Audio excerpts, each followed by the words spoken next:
যশোরের ভাইয়েরা, আসুন না 3 দিন ব্যাপী এই তাফসিরুল কোরআনের ঐতিহাসিক প্রোগ্রাম থেকে আমরা সিদ্ধান্ত নেই আমরা ভালো মানুষ হব নাকি খারাপ মানুষ হব। কলিজা থেকে, প্রাণ থেকে আওয়াজ করে সবাই বলুন, ভালো মানুষ নাকি খারাপ মানুষ? ভালো মানুষ হইতে হবে। ভালো মানুষ যারা জগৎটাকে এনলাইটেন করবে, যারা এনলাইটেন করবে, যারা সত্যের বীর সেনানী হয়ে দাঁড়াবে, যারা সত্যের পক্ষে কথা বলবে, যারা জালিমের মসনদকে ভেঙে খান খান করে দেবে, এরকম হওয়ার দরকার আছে না নাই? এরকম ভালো মানুষ আমরা হতে চাই কি চাই না? মানুষকে যত্ন নিলে মানুষ যে কত ভালো হয় আপনি কল্পনাও করতে পারবেন না।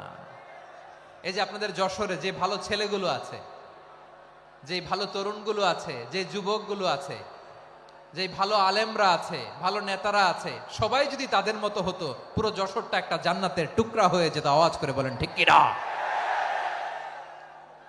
মানুষকে নার্চারিং করলে, মানুষকে পলিশ করলে, মানুষকে গ্রুমিং করলে, মানুষকে সঠিক তারবিয়া দিলে মানুষ অনন্য হয়ে ওঠে। প্রতিটি মানুষ অনন্য। আমি অনন্য, আপনি অনন্য, আমরা সবাই অনন্য। সুবহানাল্লাহ বলেন। মানুষকে আল্লাহ তাআলা দিয়েছেন অসীম ক্ষমতা, অসীম ক্ষমতা। সুবহানাল্লাহ। একটা মানুষ পারে না এমন কিছু নাই, একটা মানুষ পারে না এমন কিছু নাই। বিশ্বাস করতে হবে, মানুষ যা কল্পনা করতে পারে ওইটা মানুষ করে দেখাতে পারে।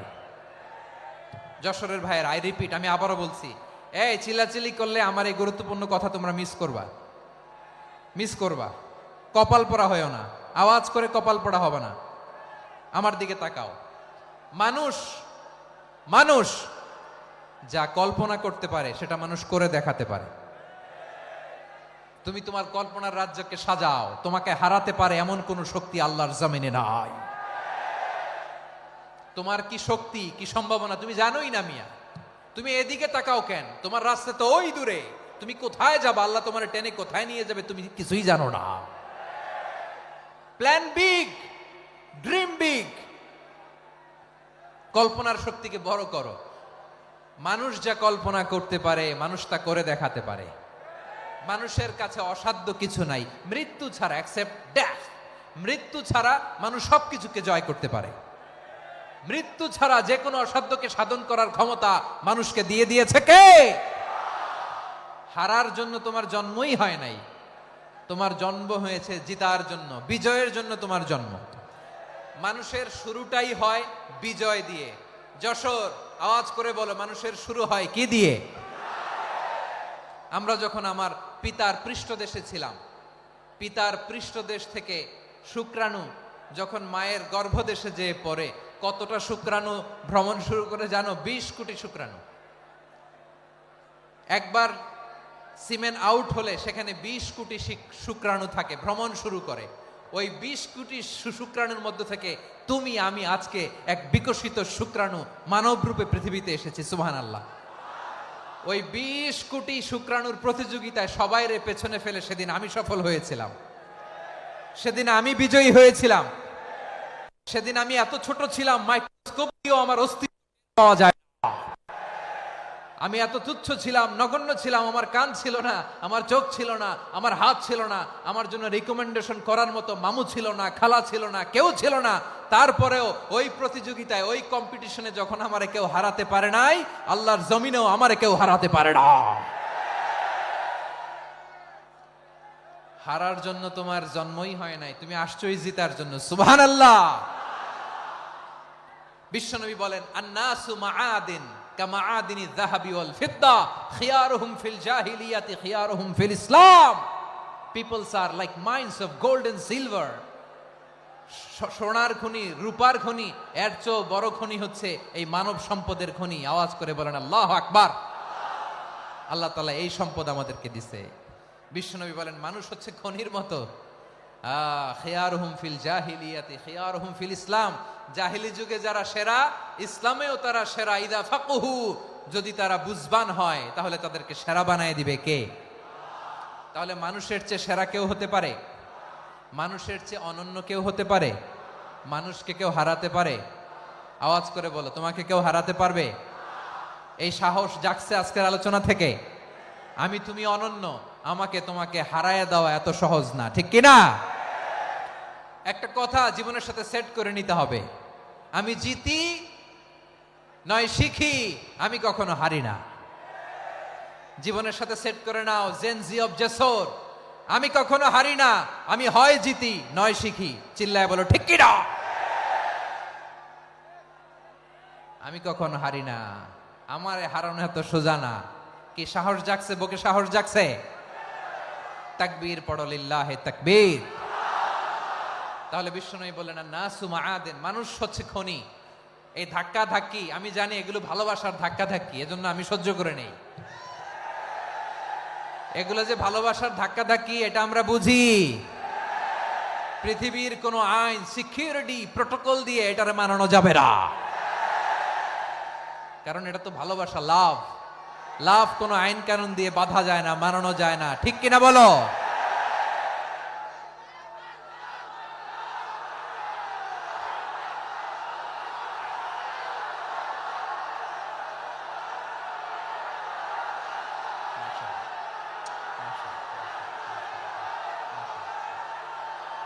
ঠিক আছে, বসুন বসুন বসুন। আল নাসু মাআদিন, মানুষ হচ্ছে খনি, এই খনির যত্ন নিতে হবে। আমার মা বাবা যারা এসেছেন, আপনার ছেলে মেয়ের যত্ন নেন। আপনার ছেলের মধ্যে যে কি পটেনশিয়াল আপনি জানেন না। আপনার এই ছোট্ট অবুজ ছেলেটাই আগামী দিনের শায়েখ আহমদুল্লাহ হবে। আপনার হেফজখানায় পড়া ওই ছোট্ট ছেলেটাই আগামী দিনের আল্লামা মামুনুল হক হবে। আপনার ওই ছেলেটা আমির হামজা হবে, আব্দুল হাই সাইফুল্লাহ হবে। এভাবে বড় বড় আলেম হবে, তারা যুগশ্রেষ্ঠ আলেম হবে। সেই একদিন এই বাংলাদেশের পার্লামেন্টে যে বক্তব্য দিয়ে যশোরের পক্ষে কথা বলবে। আপনি জানেন না, কাউকে ছোট করবেন না আপনি, ওর কনফিডেন্স আপনি কমাবেন না, আপনি কমাতে পারেন না। প্যান্ডেলে আমার যে মা বোনেরা আছেন, ছেলে মেয়েদেরকে কখনো ছোট করে কথা বলবেন না। ও যে কোথায় যাবে আপনি জানেন না, আপনি মা হয়ে তাকে সাহস দিবেন, তার কল্পনার জগৎটাকে সাজাতে তাকে উৎসাহিত করবেন, ঠিক কিনা বলেন?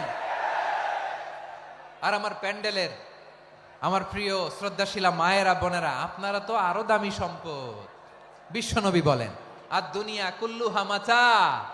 আল্লাহ আল্লাহ আল্লাহ, বিশ্বনবীর কথার ওজন দেখেন। আর দুনিয়া কুল্লুহা মাতা ওয়া খায়রু মাতা'আদ দুনিয়াল মারআতুস সালিহা। বিশ্বনবী বলেন দুনিয়ায় যা দেখো সব আল্লাহর দেওয়া অ্যাসেট, মানে সম্পদ।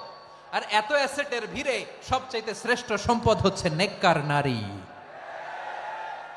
সুবহানাল্লাহ। ভাইয়েরা বোনের সাথে খারাপ আচরণ করো না, সন্তান মায়ের সাথে খারাপ আচরণ করো না। আমাদের মায়েরা আমাদের asset, they are our priceless asset. কারণ এই মায়েদের পেটে এসেছে আল্লাহর ওলিরা, এই মায়েদের পেটে এসেছে খান জাহান আলী, এই মায়ের পেটে এসেছে শাহজালাল ইয়ামানি, এই মায়ের পেটে এসেছে আল্লাহর সব নবীরা। নাকি নবীরা আকাশ থেকে ধপ করে জমিনে নেমে আসছে? মায়ের পেটে আসছে। এই মায়ের পেটগুলো খনি। আমার সম্মানিতা মায়েরা বোনেরা, নিজেকে ইসলাম দিয়ে সাজান, নিজেকে ইসলাম দিয়ে সাজান, নিজেকে পবিত্র রাখুন, নিজের আব্রু ইমান ইজ্জতের হেফাজত করুন, কোরআন পড়ুন, সুন্নাহ পড়ুন। আপনি জানেন না আপনার গর্ভে কে আসছে, কোন ক্ষণজন্মা পুরুষকে আল্লাহ তাআলা আপনার গর্ভে পাঠাবে আপনি জানেন না। মায়েরা নিজেদেরকে পবিত্র রাখুন, ইসলাম চর্চা করুন, কোরআন চর্চা করুন, নৈতিকতা দিয়ে নিজেকে সাজান। যশোরের জেনজি, নিজেদেরকে প্রস্তুত রাখো আগামীর বাংলাদেশের জন্য। নৈতিকতা, মোরালিটি, ভ্যালিউজ দিয়ে নিজেকে সাজাও, ইসলাম দিয়ে নিজেকে সাজাও। কারণ আগামীর বাংলাদেশ ইসলামের বাংলাদেশ। বাংলাদেশের আসল পরিচয় ইসলাম। বাংলাদেশের আসল পরিচয় কি? সবাই বলে না। বাংলাদেশের আসল পরিচয় কি? এই ইসলাম নিয়ে আমরা সংসদ ভবন সাজাবো, রাজি আছি না নাই? শেকড় ভুলে যাওয়া যাবে না।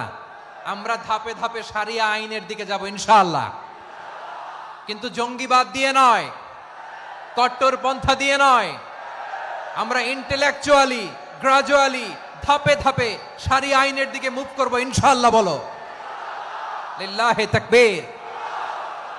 এদেশের আসল পরিচয় সবাই বলে না, আওয়াজ করে, এদেশের আসল পরিচয়।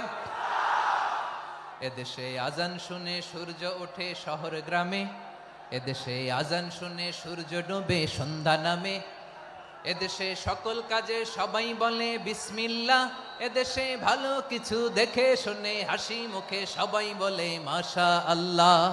সুবহানাল্লাহ সুবহানাল্লাহ সুবহানাল্লাহ সুবহানাল্লাহ সুবহানাল্লাহ সুবহানাল্লাহ সুবহানাল্লাহ সুবহানাল্লাহ। ও নবীন তরুণ তোমার কিসের এত ভয়, জেনে রেখো বাংলাদেশের আসল পরিচয়। বাংলাদেশের আসল পরিচয় ইসলাম। আওয়াজ তুলে বলো, আসল পরিচয় কি? এদেশে পরস্পরে দেখা হলে দেয় সালাম, এদেশে আমজনতার হৃদয় জুড়ে পাক্কালাম, ঠিক কি না? এদেশে বিপদ এলে সর্বজনে সর্বক্ষণে দোয়া পড়ে ইন্না লিল্লাহ সুবহানাল্লাহ সুবহানাল্লাহ সুবহানাল্লাহ সুবহানাল্লাহ। এদেশে আজান শুনে সূর্য ওঠে শহর গ্রামে, এদেশে আজান শুনে সূর্য ডোবে সন্ধ্যা নামে, এদেশে সকল কাজে সবাই বলে বিসমিল্লাহ, এদেশে ভালো কিছু দেখে শুনে হাসি মুখে সবাই বলে মাশা আল্লাহ। সুবহানাল্লাহ, আওয়াজ করে সুবহানাল্লাহ সুবহানাল্লাহ সুবহানাল্লাহ সুবহানাল্লাহ। সবাই একসাথে সুবহানাল্লাহ সুবহানাল্লাহ সুবহানাল্লাহ সুবহানাল্লাহ। এদেশের আসল পরিচয় কি? আওয়াজ করে বলতে ভয় লাগে। এদেশের আসল পরিচয় কি? ইসলাম দিয়ে আমাদের সংসদ ভবন চলুক, আমরা চাই কি চাই না? বঙ্গভবনে লা ইলাহা ইল্লাল্লাহর পতাকা উড়ুক, আমরা চাই কি চাই না? প্রতিটি জেলা অফিসে, ডিসি অফিসে লা ইলাহার পতাকা ঝুলুক, আমরা চাই কি চাই না? কারা কারা চাই হাত তুলে আল্লাহরে দেখায়।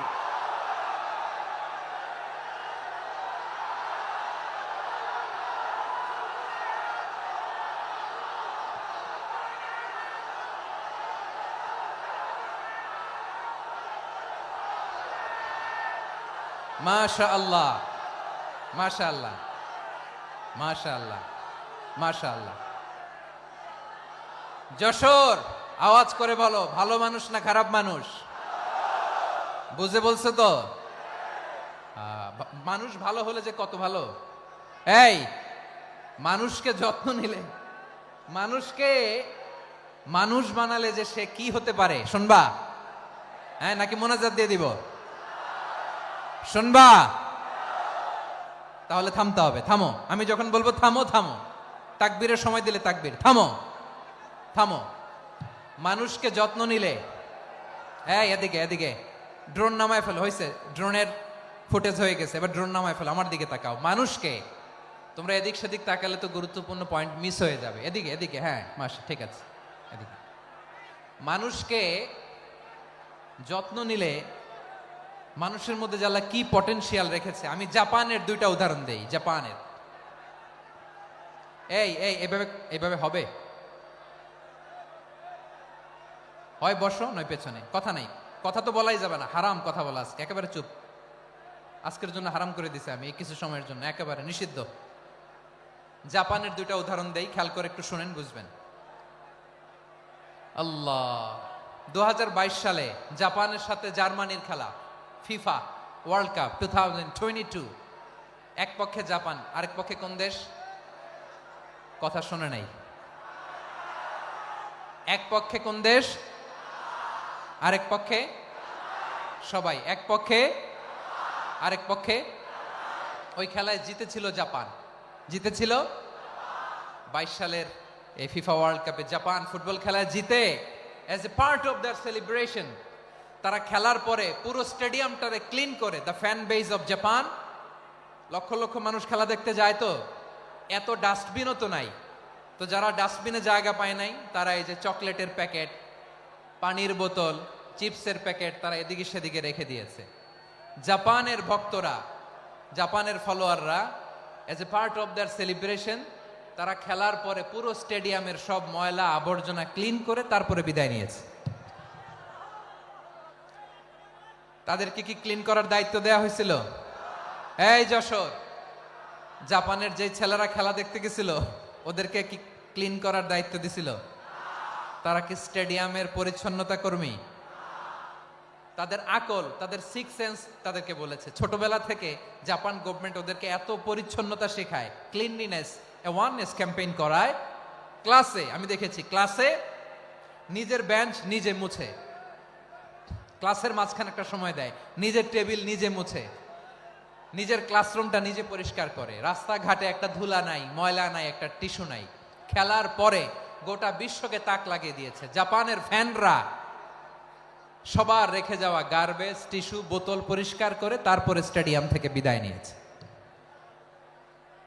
আমরা কেন এমন হইতে পারলাম না? আমরা কেন এমন হইতে পারলাম না? জাপানের যারা এগুলো করছে ওদের তিনটা করে চোখ না? চোখ তো তিনটা জাপানো লাগো, জাপানো লাগো। হাত তো চারটা, কান তো ছয়টা। হ্যাঁ, নাকি আমার মতো দুই হাত দুই কানওয়ালা মানুষ? চোখে দেখলে ওটা মানুষ না। চিন্তা করছেন? তার মানে জাপানিজদেরকে যে গ্রুমিং করে শিখানোর মাধ্যমে পরিচ্ছন্ন বানানো গেছে, ওরা যেমনি মানুষ আমরাও মানুষ। আমাদের সন্তানদেরকে শেখালে তারাও পারবে। পারবে কিনা? 2 নম্বর উদাহরণ বলি। চট্টগ্রাম ফেনীতে যারা গিয়েছেন, মেঘনা গোমতী ব্রিজ প্রকল্প নাম শুনছেন? মেঘনা একটা ব্রিজ পার হওয়া লাগে। এই মেঘনা গোমতী, এখানে 3টা ব্রিজ কাঁচপুর সহ, এই 3টা ব্রিজের নির্মাণ কাজ, রেনোভেশনের কাজ দেয়া হয়েছিল জাপানের একটা কোম্পানিকে। কাকে? জাপানের কোম্পানি। নির্মাণ শেষে 738 কোটি টাকা বেঁচে গেছিল, এটা গভর্নমেন্টের হাতে দিয়ে তারা বিদায় নিয়েছে। কত টাকা? 738 কোটি টাকা। যত প্রাক্কলিত ব্যয় নির্ধারণ করা হয়েছে সব টাকা সরকার, তৎকালীন সরকার 2019-এর সরকার, কারা ছিল তো জানেন? এই 2019-এর সরকার তাদেরকে দিয়েছে।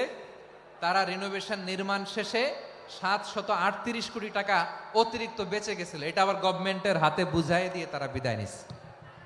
আমরা কেন এমন হইতে পারলাম না? জাপানের ওরাও মানুষ, আমরাও মানুষ। তার মানে মানুষে মানুষে পার্থক্য আছে না নাই? আচ্ছা, জাপানের 2টা উদাহরণ দিলাম, এবার আমার দেশের 2টা উদাহরণ দিব না? বাংলাদেশের 2টা উদাহরণ দিই। 1 নম্বর উদাহরণ, গত সপ্তাহে আপনারা জানেন কক্সবাজার আমার একটা প্রোগ্রাম ছিল, তো হেলিকপ্টারে গিয়েছিলাম। ফেনী জেলা যখন পার হচ্ছি আমি দেখলাম 3টা উইন্ডমিল। উইন্ডমিল চিনেন তো? বিশাল পিলার, 3টা 4টা পাখা থাকে, বায়ু বিদ্যুৎ